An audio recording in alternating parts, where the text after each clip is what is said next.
Assalamualaikum Ira. Apa kabar? Selamat Waalaikumsalam. siang. Selamat Selamat siang. siang. Alhamdulillah, kabarnya ya begini-begini saja, seperti yang sudah kamu ketahui.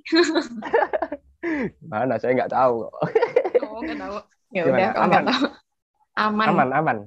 Mental Apanya aman. dulu yang aman? Mental Mental aman. aman. Aman. Aman. Alhamdulillah kalau gitu. Situ BTW gimana selamat. situ? Ah, Kamu gimana? Mental aman? Insya Allah agak doyong ngulon.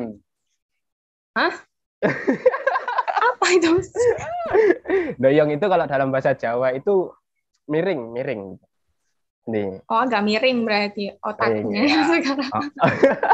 Mentalnya bukan otaknya. Oh, Ya, mentalnya, mentalnya. mentalnya. Ya salah. Ya, kamu tahu sendiri lah kita umuran kita itu. Kamu umur berapa sih? Tebak dong. Enggak. Sudah tebak-tebakan, Wak. Oh, nggak tahu berarti umurku berapa?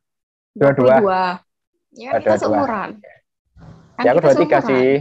Oh, Ya aku kamu 23 23 sih. ya. Aku masih 22 sih. OTW 24 nih. Berarti Nah bentar kan, lagi aku ulang tahun. iya.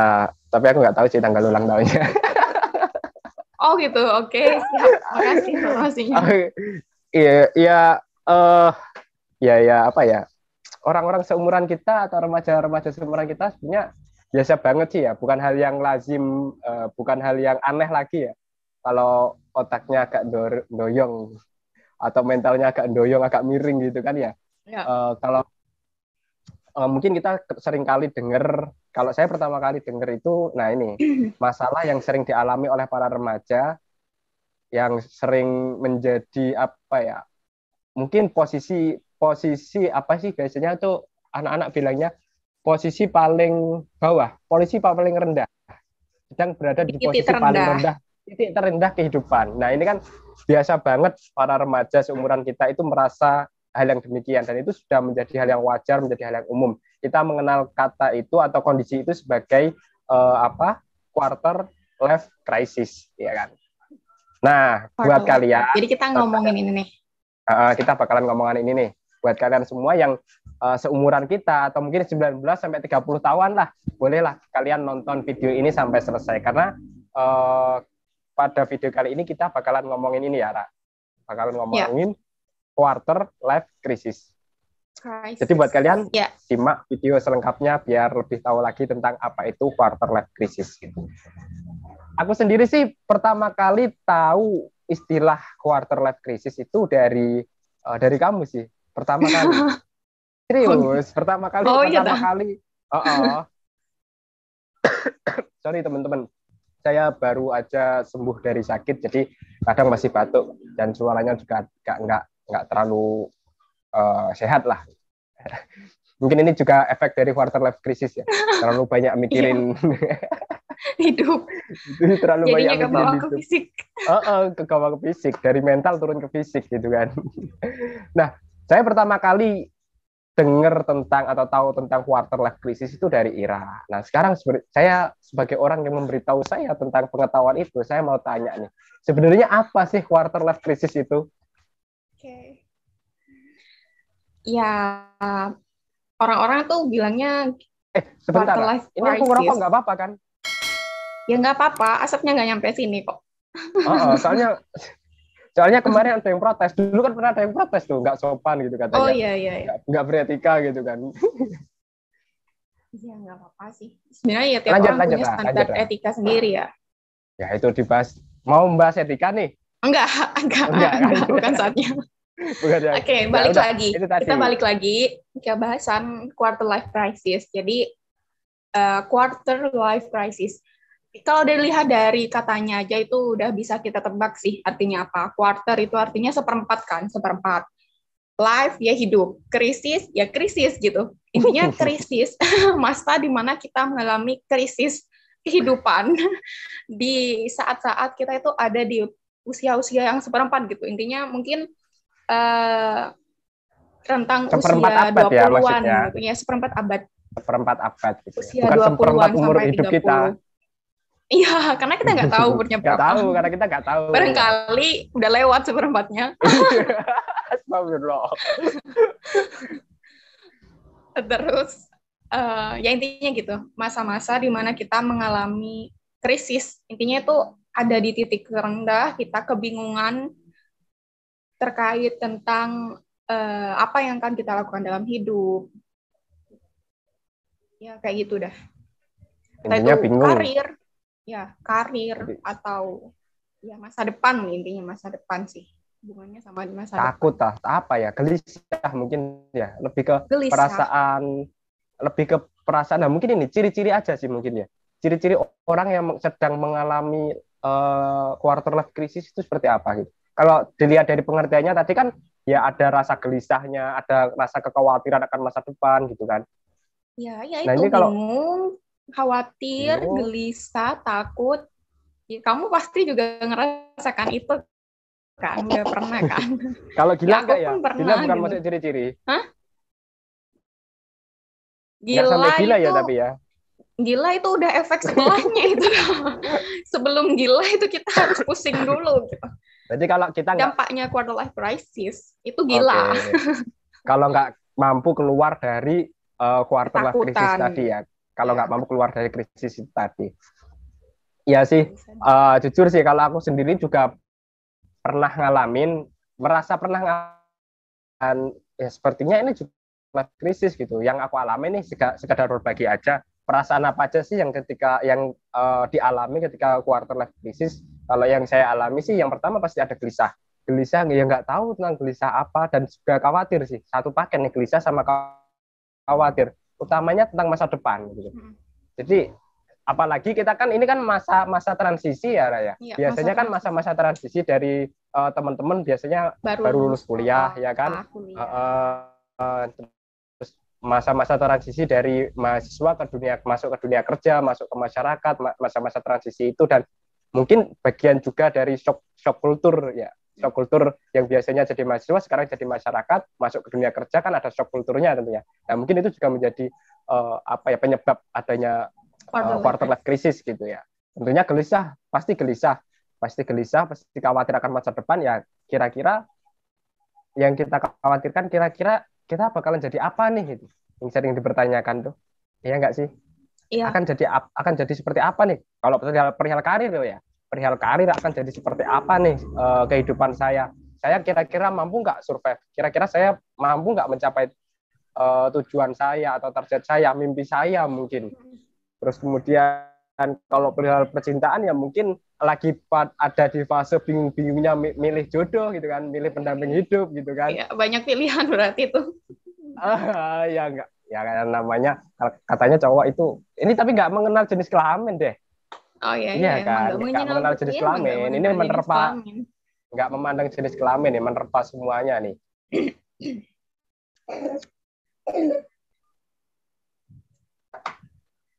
Ya, intinya itu kadang quarter life crisis itu disebabkan oleh orang-orang yang ngerasa dia tuh nggak tahu gitu mau ngapain.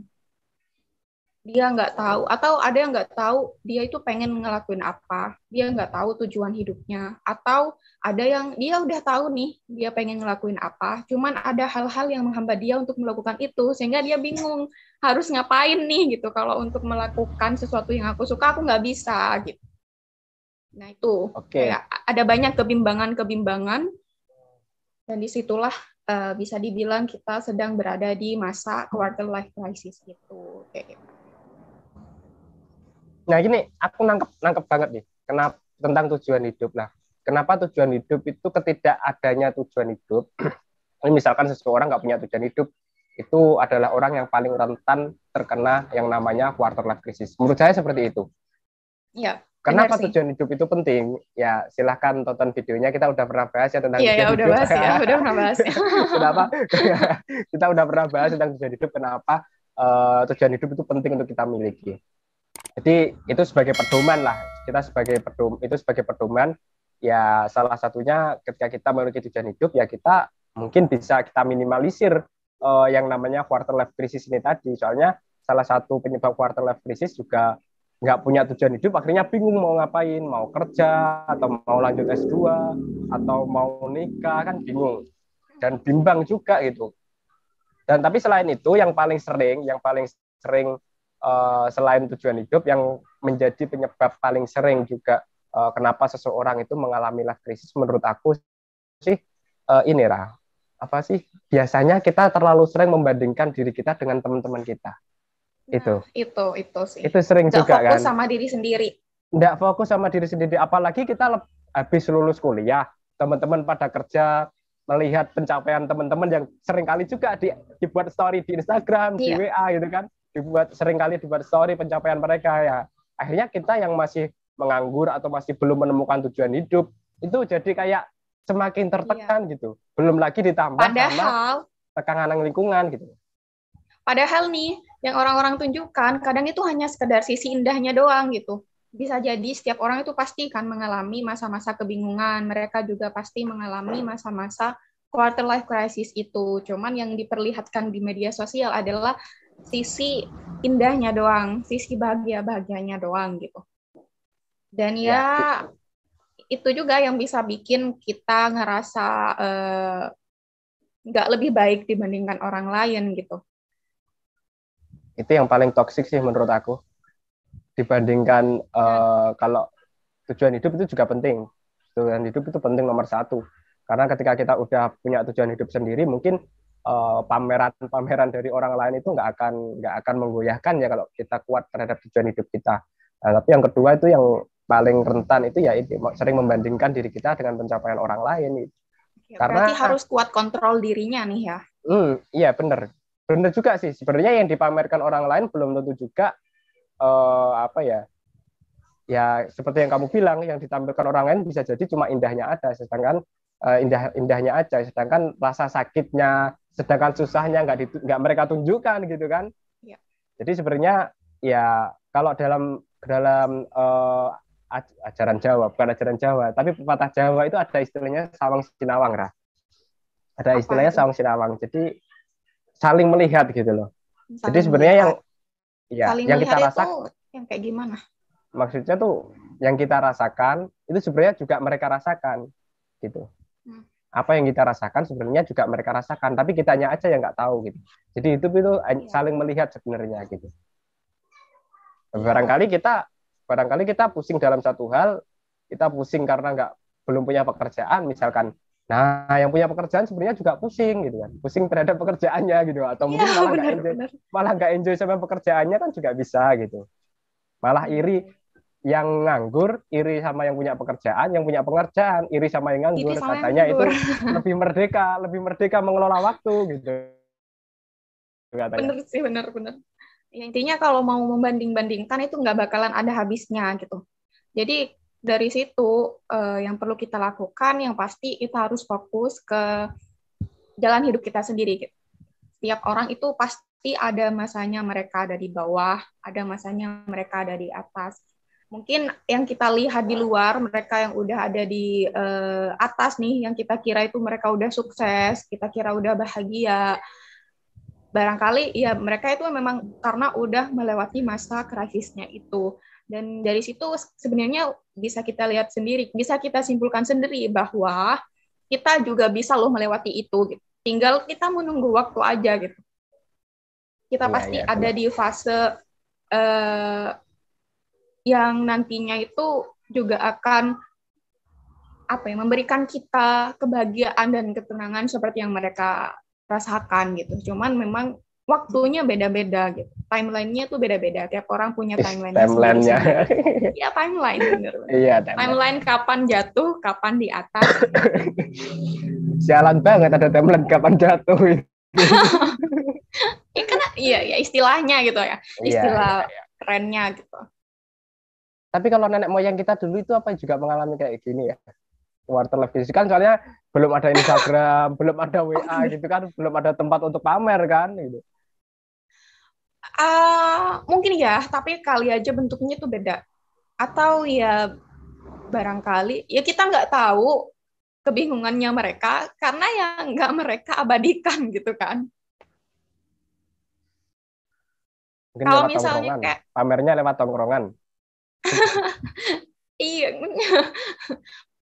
Enggak, tapi kan apa ya namanya? Membandingkan diri sendiri kan nggak harus ini ya, nggak harus uh, lebih minim lah mungkin ya, membandingkan diri sendirinya itu pada zaman dulu lebih minim ya, karena nggak ada media yang berbaginya itu cepat banget seperti media sosial sekarang. Tapi kan tetap ada pencapaian-pencapaian yang terlihat kan tetap ada gitu kan. Dan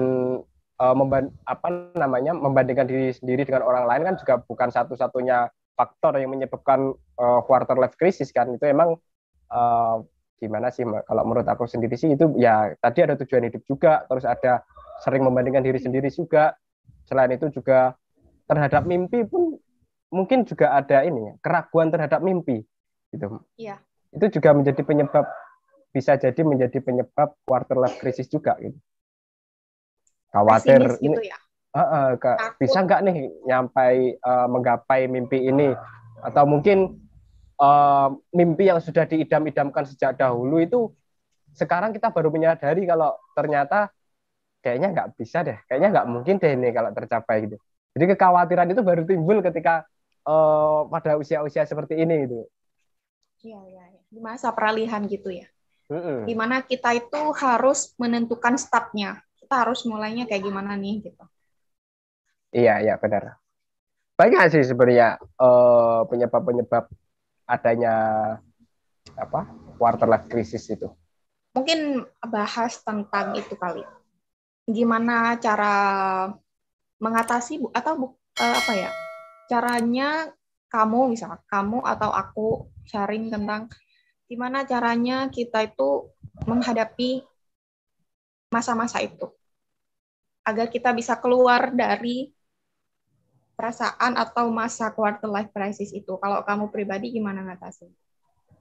Kalau aku sendiri ya jujur sih, aku merasa sedang dalam fase ini selama 1 tahun nih. 1 tahun lebih nih kira-kira. Ya cukup lama ya. Itu tadi quarter life crisis kan juga bukan hal yang cuma berjalan 1 minggu 2 minggu aja kan.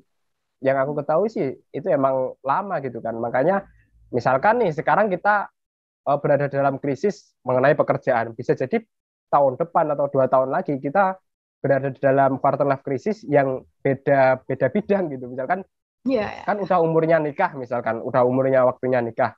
Nah itu kan bisa juga menjadi suatu penyebab quarter life crisis kan. Kan kalau kita lihat dari definisinya kan quarter life crisis itu kan biasanya terjadi pada orang yang usianya 20-30 kan. Bahkan ketika kita udah mau mencapai umur 30, belum tentu juga pekerjaan kita itu mapan gitu. Jadi kan bisa juga berjalan dalam waktu atau tempo yang lama gitu.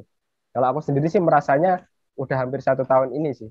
Kurang lebih 1 tahun lah aku menjalani masa quarter life crisis, dan alhamdulillah masih survive sampai sekarang dan nggak gila sih. Gimana tuh caranya kamu bisa bertahan di tengah krisis yang sedang dialami? Kalau dari aku sendiri sih, yang pertama harus menyadari terlebih dahulu sih. Harus menyadari gitu. Harus menyadari kalau kita emang berada di dalam fase yang seperti ini gitu. Jadi kalau aku sendiri, menurutku pengetahuan terhadap diri kita sendiri itu hal yang penting kan. Termasuk berada di posisi mana kita saat ini. Nah itu, posisi kita saat ini itu berada di mana, itu hal yang paling mendasar yang harus aku sadari ketika mau keluar dari suatu tempat. Kan kita nggak mungkin bisa keluar dari suatu tempat sedangkan kita nggak tahu kita berada di tempat yang seperti apa, yang mana gitu kan.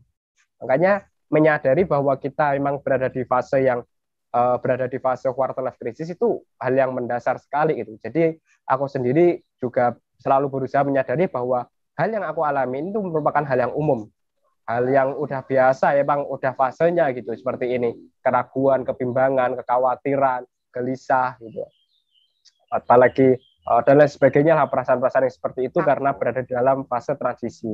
Itu yang modal dasarnya aku itu. Yang kedua, tujuan hidup. Nah ini yang penting banget kita ketahui ya. Sekali lagi buat kalian yang belum nonton tentang kenapa tujuan hidup itu penting, silakan tonton, linknya aku taruh di atas ini ya. Nah, tujuan hidup itu harus kita tentukan. Nah, kita menyadari misalkan gimana nih kalau kita belum menemukan tujuan hidup atau kita belum menentukan tujuan hidup, maka pada fase inilah yang paling penting bagi kita untuk menentukan tujuan hidup. Karena quarter life crisis ini bukan hal yang berbahaya juga loh, bukan hal yang berbahaya gitu. Justru ini merupakan alarm sih kalau menurut aku. Alarm untuk kita segera menentukan tujuan hidup gitu. Arah hidup kita itu mau kita bawa kemana, arah pekerjaan kita mau jadi seperti apa, mau bekerja di apa gitu kan. Di fase ini sebenarnya memang ada dampak negatifnya seperti perasaan-perasaan yang tidak menguntungkan, tapi ada dampak positifnya, yaitu bahwa quarter life crisis ini suatu alarm untuk kita dapat menentukan tujuan hidup. Hanya yang pertama mengetahui posisi kita di mana, kemudian kedua itu menentukan tujuan hidup harus kita miliki, yang ketiga journaling, menuliskan tujuan hidup itu tadi. Ya, menurut aku penting banget menuliskan tujuan hidup dan menuliskan perencanaan untuk mencapai ke sana. Karena kalau kita bayangkan aja, suatu hari bisa hilang, atau mungkin kita imajinasikan aja, ya 1 hari, 2 hari, mungkin nggak sampai beberapa hari, 1 jam aja udah lupa kan. Bahkan sekali tempo mungkin ketika kita sedang stuck gitu, sedang mentok gitu ya. Iya, mentok gitulah. Nah, kita bisa lupa akan tujuan hidup kita. Makanya penting sekali menuliskan tujuan hidup kita beserta perencanaan untuk mencapai ke sananya. Itu 3. Kemudian ada lagi, kalau aku sih, yang membuat aku berani mencoba suatu hal itu menyadari bahwa gagal itu bukanlah hal yang mengerikan. Kan kita juga ada kekhawatiran nggak bisa mencapai mimpi, ada kekhawatiran nggak bisa mencapai target tertentu, dan yang aku sadari, yang memang aku tanamkan, bahwa kegagalan itu bukan hal yang mengerikan seandainya pun aku gagal pada satu bidang itu. Ini sudah pernah aku bahas juga. Buat kalian yang belum nonton, silakan nonton, linknya taruh di atas. Sambil promosi. Nah. Iya, kemudian ada lagi, ada lagi nih, aku juga sering sih sebenarnya membandingkan diri aku dengan pencapaian teman-temanku, dengan pencapaian rekan-rekan seangkatan yang memang sudah mulai duluan di dunia karir gitu. Aku sering banget sebenarnya membandingkan dan terkadang merasa minder juga gitu. Dan aku pernah curhat ke temanku, intinya cerita nih ya, intinya bilang kalau teman-temanku udah pada kerja, teman-temanku udah gini, aku masih gini aja. Dia bilang gini, keren, dia bilang gini, santai bro, sukses itu bukan garis start, sukses itu garis finish. Waduh, ini menambah motivasi untuk malas nih.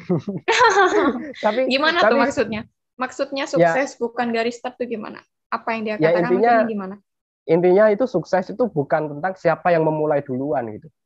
Tapi sukses itu siapa yang mencapai target duluan, bukan mencapai target sih, tapi ya tergantung mendefinisikan suksesnya seperti apa ya. Tapi yang jelas bukan tentang siapa yang memulai duluan, tapi tentang di mana kita nanti akan berakhir atau di mana kita nanti akan berpijak gitu. Pencapaian yang akan kita capai nanti loh itu di mana gitu. Intinya bukan tentang kapan siapa yang mulai duluan, tapi siapa yang bukan mengakhiri. Gimana sih itu maksudnya? Tahulah ya, intinya tahulah ya. Iya. Paham kan? Ya gitulah. Ya. Buat teman-teman yang nggak paham ya mohon maaf nih. Tapi insya Allah teman-teman juga paham kok, teman-teman pintar semua gitu. Jadi sukses itu bukan garis start, tapi sukses itu garis finish. Itu sih yang aku terapkan selama ini, yang coba aku terapkan selama ini. Tapi kalau teman-teman barangkali punya tips lain atau cara lain untuk keluar dari quarter life crisis, bolehlah ditulis di kolom komentar. Iya. Aku pun juga pernah mengalami masa itu sih, bahkan sekalipun aku udah punya pekerjaan gitu, di saat aku lagi udah punya pekerjaan, kebingungan ataupun ketakutan dan kekhawatiran itu juga tetap aja bisa muncul gitu. Jadi kebingungan itu nggak hanya muncul untuk orang-orang yang ingin memulai, tapi orang-orang yang lagi udah berjalan pun itu juga pernah mengalami hal seperti itu gitu. Dan kalau aku pribadi juga berpotensi mengalami gitu ya. Iya, juga bisa berpotensi mengalami. Dan kalau aku pribadi, kalau udah ada di puncak kebingungan itu, yang aku jadikan pegangan itu sebenarnya keyakinan pada takdir Tuhan sih. Ini religius banget nih. Gimana tuh, religius banget nih keyakinan pada Tuhan. Enggak sih. Gini, ya, ini ya, enggak apa-apa. Solusinya itu dari 2 sisi gitu kan. Jadi segmennya penonton kita kan beda-beda kan. Ada yang religius, ada yang rasionalis gitu kan. Gini, dulu aku pernah baca kalau untungnya orang-orang punya agama itu mereka itu punya jaminan gitu. Jadi mereka itu merasa hidupnya terjamin gitu. Ada Tuhan yang udah menjamin. Dan di saat-saat seperti itu aku mengingat hal itu dan menganggap bahwa ya udah sih nasibku ini udah dijamin loh sama Tuhan. Ngapain aku bingung gitu? Ngapain aku harus takut untuk menghadapi esok hari atau menghadapi hal ini gitu? Kalau misalnya aku pun gagal di sini, ya udah, nanti tuh pasti akan diganti sama yang lain gitu. Kalau ini emang udah terjadi, ya udah berarti ini emang udah yang terbaik deh buat aku gitu. Pasti takdirnya Tuhan tuh nggak bakalan salah gitu. Jadi intinya yang aku lakukan biasanya ya udah sih pasrah gitu. Udah, pasrah. Itu aja nih. Iya udah itu aja. Itu aja. Iya. Nih, iya, itu aja. Kayaknya paling simpel kalau diterapkan ini nih, pasrah aja gitu kan. Iya. Tapi pasrah setelah ikhtiar, ya kan? Pasrah setelah berusaha. Iya, benar. Intinya itu kita kembalikan lagi ke Tuhan gitu. Jangan lupa kalau kita punya Tuhan. Hidup tuh udah ada yang ngatur dan Tuhan menjamin kehidupan seluruh makhluk yang bergerak di muka bumi gitu katanya. Katanya sih takut itu nggak apa-apa. Sebenarnya ketakutan yang kita alami itu sebenarnya juga adalah sesuatu yang baik. Karena artinya kalau kita punya ketakutan, berarti kita berhati-hati gitu. Tapi untuk takut berlebihan itu nggak boleh gitu. Jadi ya nggak perlulah kita takut berlebihan. Toh takdir kita itu udah ada yang jamin. Kita itu udah ada yang jamin. Yang penting kita itu nggak berhenti berusaha aja gitu. Masalah hasilnya kayak gimana. Yang penting kita tuh udah nyoba berbagai macam cara terkait hasil. Ya udah biar Tuhan aja yang nentuin gitu. Kalau kita sampainya di sini, ya udah berarti itu udah yang terbaik buat kita gitu. Bahkan sekalipun kita itu sampainya di tempat yang menurut kita itu definisi dari sebuah kegagalan gitu. Dan kalian yang ingin tahu apa definisi kegagalan, silahkan tonton video. Silahkan tonton. Kayaknya semua masalah mental udah kamu bahas ya? Enggak, baru berapa video yang aku buat. Masalah kehidupan. Ya. Masalah kehidupan. Ini kan dari yang segi religius udah nih. Kalau yang segi ateis seperti apa nah solusinya? Hey, kamu nanya ke aku? Enggak, barangkali ada segmen penonton kita yang ateis gitu kan?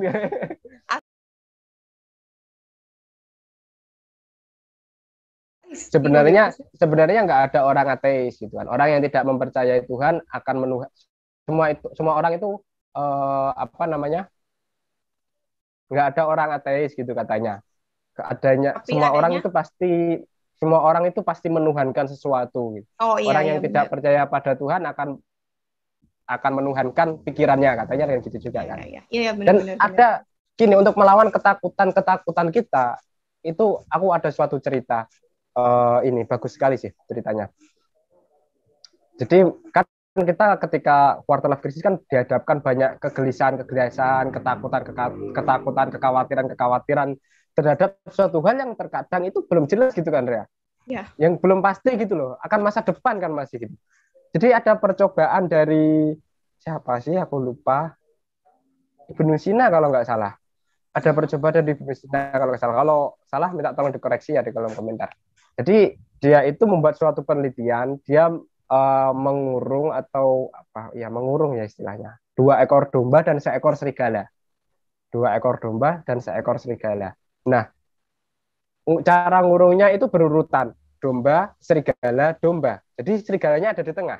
Jadi antara domba, serigala, domba itu bisa saling melihat. Bedanya, domba pertama itu ditutup.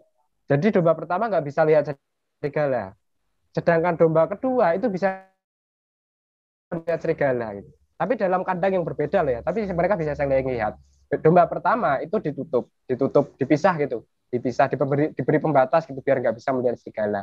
Apa yang terjadi? Ternyata setelah beberapa hari mereka diberikan makan yang sama ya, mereka dirawat dengan cara yang sama, diberikan makan yang sama. Setelah beberapa hari, domba yang tanpa penutup ini dia mati. Mm-mm. Dia mati karena apa? Karena dia itu nggak makan, nggak apa-apa. Setiap hari itu dia cuma, oh apa sih istilahnya, berontak-berontak terus karena dia ketakutan terhadap serigala gitu. Oh. Akhirnya dia nggak doyan makan. Dia nggak nafsu makan kan ketakutan kan. Akhirnya dia mati. Sedangkan domba yang satunya yang ditutup itu tadi dia masih hidup. Padahal kan sampai akhir hidupnya serigala kan nggak makan domba ini tadi kan.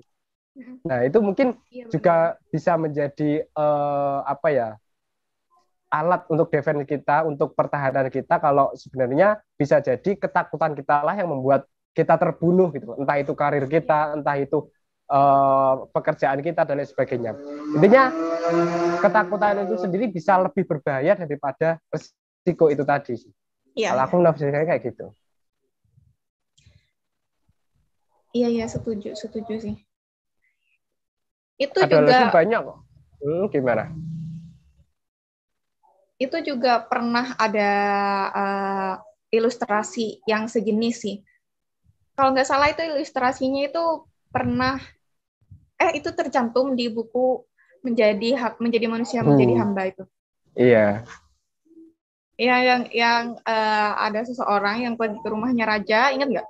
Oh, yang waktu itu kalau nggak salah di bab waktu. Iya, iya. Terus dia Oke. itu tidur di ranjang, yang di atasnya itu ada Uh-uh. tombak, di bawahnya ada ular berbisa. Nah, terus dia tuh semalam nggak bisa tidur gitu. Ya, nggak bisa tidur karena Uh-uh. dia ketakutan gitu. Iya Dan ya, akhirnya benar-benar. ditanyakan sama si rajanya gitu, ngapain kamu takut toh? Ternyata toh pada akhirnya nggak kejadian kan gitu. Ngapain kamu Iya, takut iya, ya iya. gitu. Iya ditanyain, enggak ditanyain. Ya intinya itu tadi sih. Tapi ditanyain kan bisa tidur nyenyak enggak gitu kan. Mana Iya, bisa ya. aku tidur nyenyak, oh, di bawahku ada ular yang siap mematok Udah kapanpun dan ular di di atasku atas ada ada tombak tombak gitu gitu. kan. Atau sampai pagi nggak ada yang menyakiti kamu kan, nggak ada tombak yang menusuk, juga nggak ada ular yang menggigit kan. Jadi nggak bisa tidur gara-gara takut gitu ya kan. Karena takut. Karena takutnya Padahal sendiri. sebenarnya nggak kejadian gitu. Ya, nggak kejadian sampai akhir. Nah, ini mungkin bisa menjadi ilustrasi-ilustrasi yang untuk diri kita agar kita berani melawan ketakutan itu gitu ya. Dan yang mungkin untuk bisa melatih itu, kita harus bisa melatih fokus ke diri kita sendiri, fokus ke masa saat ini. Itu ada Oke, konsepnya tuh, oke, kayaknya siap, siap. pernah pernah pernah pernah Fokus ke sempat masa singgung saat juga. ini. Fokus ke masa saat ini. Nama konsepnya mindfulness. Jadi kita harus berusaha untuk mindful gitu. Mindful itu fokusnya itu cuma ke saat ini, nggak fokus ke masa yang akan datang ataupun ke masa yang udah lalu gitu. Jadi ya udah nikmati yang terjadi saat ini, itu yang mungkin akan membantu kita menghindari ataupun mengurangi rasa ketakutan-ketakutan itu. Oke, fokus ke masa saat ini karena masa depan itu nggak ada dan Nggak masa ada. lalu itu nggak ada. Iya kan? Iya. Katanya Masa depan dan masa lalu nggak ada. Agustinus, Ya, filsuf yang bernama Agustinus ya kan, masa depan itu nggak dibahas ada, juga masa di lalu itu nggak menjadi ada. manusia, menjadi Iya, hamba. terangkum semua jadi satu di situ. Ya katanya kan masa depan itu hanyalah bayangan kita dan masa lalu Ya, itu hanyalah ingatan kita ya kan. Yang ada itu hanya oke. masa sekarang yang kita jalani. Makanya kita hanya perlu uh, mer, melakukan yang terbaik di hari ini gitu. Dengan begitu kita di masa depan kita juga akan menjadi lebih baik lagi. Mungkin gitu ya. Dan itu ada loh, ada praktiknya gitu, ada latihannya buat kita bisa melatih mindfulness-nya kita itu. Kita bisa latih dengan meditasi. Untuk melatih fokus pada saat ini tuh kita bisa rutin melakukan meditasi dan itu akan membantu kita bisa fokus ke masa sekarang. Sekedar info. Oke, Sekedar siap-siap. info. Kali aja ada yang pengen tahu lebih lanjut, ya kita kayaknya nggak bisa sih dibahas semuanya di sini, mau bahas mindfulness, Oke. mau bahas meditasi, kayaknya nggak bisa ya. Atau Intinya, mungkin teman-teman ada yang ya tahu boleh berbagi di kolom komentar atau mungkin ada yang udah join sama praktek. kita. Boleh kalau mau join sama kita ngobrolin itu tadi sih. Oh, Soalnya kalau aku sendiri nggak tahu tuh. mindfulness. Aku sendiri nggak tahu tuh soalnya. Oh, oke. Berarti mungkin kamu nanti bisa cari tahu. Aduh. Udah lah. Apa lagi? Kayaknya udah sih. Kayaknya udah deh. Ya, waktunya juga tinggal beberapa menit. Udah ada peringatan tadi. Udah? Udah. Oke, teman-teman. Mungkin itu tadi sedikit hal yang bisa kita bagikan berdasarkan pengalaman ya. Jadi kalau ada nggak sesuainya dengan teori ya mohon maaf. Ini tadi hanya berdasarkan pengalaman empiris saya. Nggak tahu kalau dari Ira seperti apa, Rah? Ya, pengalaman. Dari pengalaman dan juga dari kan ya? dari pengalaman, dari yang pernah didengar di YouTube Belajar misal. dikit-dikit lah ya. Iya. Belajar dari kadang nonton YouTube, Cari kadang tahu. juga itu cerita dari teman-teman juga gitu kan ya. Ya, kadang kalau kita kebingungan nyarinya di YouTube solusinya. Kalau kita kebingungan lagi gelisah lagi apa gitu kan, nontonnya kita di YouTube juga kan. Ya misalnya teman-teman lagi kebingungan bisa nyari videonya ini gitu. Oh iya benar juga. Benar juga. Mungkin teman-teman menemukan video ini karena sedang kebingungan juga atau sedang menghadapi quarter life crisis juga kan, ya kan. Juga seperti itu kita. Gitu. Jadi mungkin itu dulu yang bisa kita bagikan. Kalau ada pertanyaan boleh juga ditulis di kolom komentar atau kalian punya tips-tips lain atau kalian punya pandangan lain terhadap quarter life crisis bisa kalian tulis juga di kolom komentar. Oke, mungkin ada penutup dari Ira? Dari aku nggak ada sih, intinya ya udah, ya udah kalian sehat-sehat selalu aja ya. Iya, sehat-sehat selalu aja deh. Pokoknya kalian merasa merasa terpuruk sebenarnya itu wajar, itu adalah hal normal.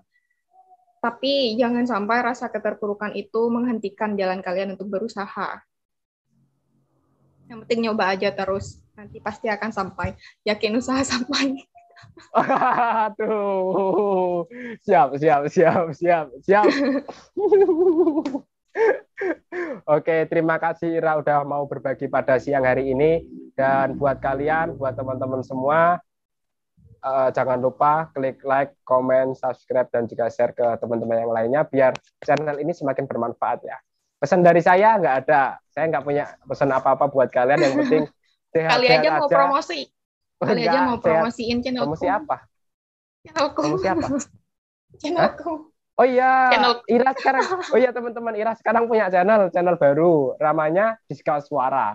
Nanti linknya akan saya cantumkan di kolom deskripsi ya, linknya channelnya Ira. Oke, buat teman-teman jangan lupa subscribe juga channelnya Ira di Diskal Suara. Di sana banyak tips-tips ya, Raya. Enggak banyak. Enggak banyak. Akan banyak tips-tips. Oke. Oke, teman-teman, sampai jumpa.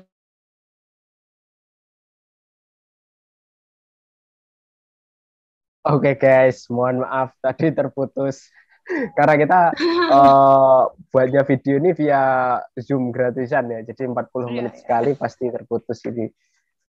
Tadi sampai mana? Lupa. Ya, sampai penutup. Tinggal penutup aja ya sebenarnya ya. Kayaknya itu sih. Oke, teman-teman semua, terima kasih telah menonton video ini sampai selesai. Kalau belum nonton sampai selesai ya pastikan dulu nonton sampai selesai, ulangi. Kalau perlu ulangi berkali-kali. Biar jam tayangnya nambah. Oh ya, tadi nyampe promosi akunmu juga ya. Jangan lupa subscribe, kunjungi, aku tulis di kolom deskripsi. Oke, teman-teman. Makasih, Kakak. Oke, teman-teman, terima kasih atas waktunya, terima kasih atas kontribusinya dalam channel kami, channel saya sih. Ya, terima kasih atas kontribusinya ke dalam channel saya. Saya cuma bisa mendoakan biar teman-teman sehat selalu, sehat mentalnya, sehat jiwanya, sehat pikirannya.